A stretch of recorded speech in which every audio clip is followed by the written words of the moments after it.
il arrivait en juillet, il y avait la traite à faire, il y avait déjà il fallait qu'ils construisent une habitation pour se protéger. Fait que certainement... On est dans un projet de recherche sur la première année d'existence de Trois-Rivières. Donc, j'ai invité mes étudiantes à se pencher sur différents thèmes de cette première habitation-là à Trois-Rivières qui va être construite en 1634. Donc, l'objectif, c'est de faire des capsules vidéo qui vont nous permettre justement de raconter au public, aux gens, aux trifluviens, les gens d'ailleurs également, aux touristes, comment Trois-Rivières a été fondée en 1634. En fait, moi, je m'occupe vraiment du domaine des Amérindiens. Donc, je me concentre vraiment sur les grandes familles qu'il y avait à l'époque, donc environ de 1600 à 1634.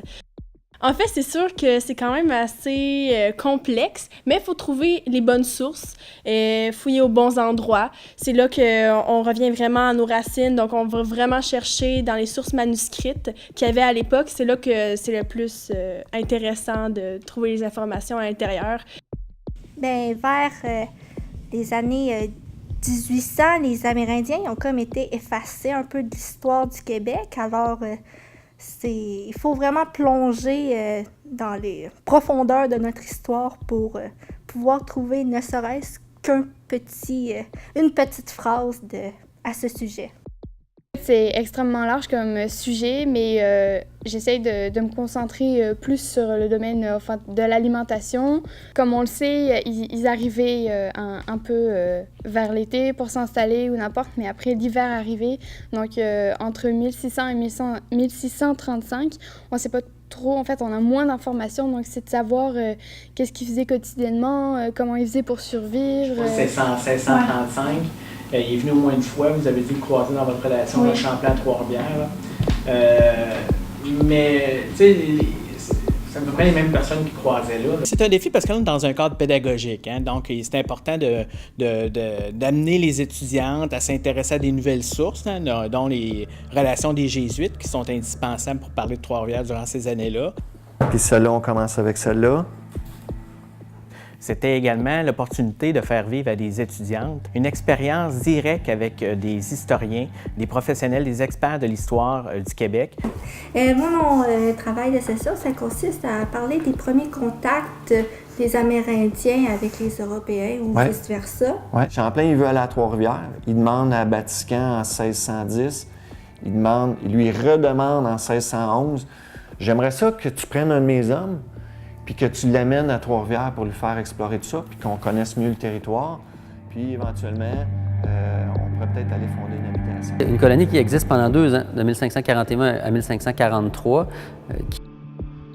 On a fait un inventaire archéologique pour voir si on ne détruisait pas quelque chose en faisant nos aménagements. On savait que le potentiel archéologique était élevé à cet endroit-là, puisque on sait par les sources historiques que les Français se sont installés là, donc au 16e siècle. Ça a un peu les mêmes caractéristiques géographiques que Québec, à l'autre bout. Donc ça, c'est le promontoire de Québec. Donc à un bout, on a le Cap Diamant, puis là, on a le Cap Rouge. Je pense que les rencontres avec les historiens nous ont permis de comprendre que l'expérience de Trois-Rivières n'était pas tout à fait différente des autres expériences à travers le Québec, notamment l'habitation de Roberval-Cartier. Sauf que celle de Trois-Rivières se démarque d'une certaine façon pour la cohabitation avec les peuples amérindiens. Aujourd'hui, on a 2 exposés oraux qui vont porter et sur les Amérindiens et les premiers contacts avec les Européens. Fait que je t'invite, Katrina, à venir faire ton exposé oral. On aborde différents sujets avec les étudiantes qui sont venues présenter aujourd'hui le bilan de ce qu'ils ont trouvé dans cette fameuse démarche auprès d'historiens, aussi une recherche personnelle qu'elles ont effectuée dans les archives, les connaissances qu'on a partagées en classe également. Les Français ont vite compris que le canot était indispensable pour leur déplacement.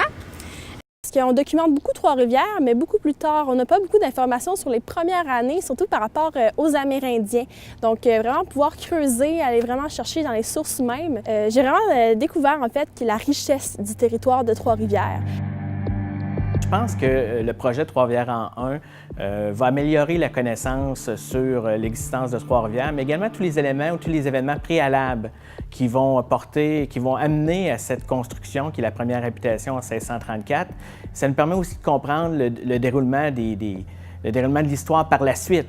Mais il y a beaucoup de choses qu'on ne sait pas puis qu'on devrait savoir parce que c'est assez extraordinaire ce qu'ils ont fait.